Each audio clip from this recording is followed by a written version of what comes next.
हाँ जी sir, CTRM में बेसिकली कॉम्बाइंड जो आपके पास होता है ना ट्रांसलेशनल और प्लस रोटेशनल मोशन में, राइट सर, उसमें अगर आप ध्यान दीजिएगा ना तो kinetic energy of the system with respect to ground आप लिखते हैं kinetic energy of the system with respect to centre of mass, और प्लस लिखते हैं kinetic energy of the centre of mass with respect to ground.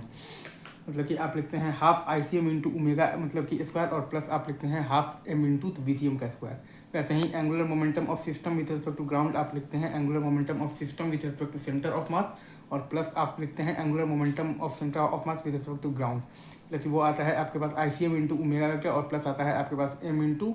RCM, और cross आता है आपके पास VCM, राइट। अच्छा, वैसे ही velocity of the particle with respect to ground भी आपके पास आता है velocity of the particle with respect to centre of mass, और plus velocity of the centre of mass with respect to ground, मतलब कि ओमेगा और क्रॉस आर, और प्लस आता है आपके पास तो VCM वेक्टर। वैसे ही expression of the particle with respect to ground भी आपके पास आता है मतलब कि expression of the particle with respect to आता है सेंटर ऑफ मास, और प्लस आता है expression of the centre of mass with respect to ground, मतलब कि अल्फा और क्रॉस आर, और प्लस आता है आपके पास ओमेगा और क्रॉस आता है V, और फिर आता है आपके पास तो प्लस आता है expression of the centre of mass with मतलब रिस्पेक्ट टू ग्राउंड। ईजी है तो घुस गया दिमाग में।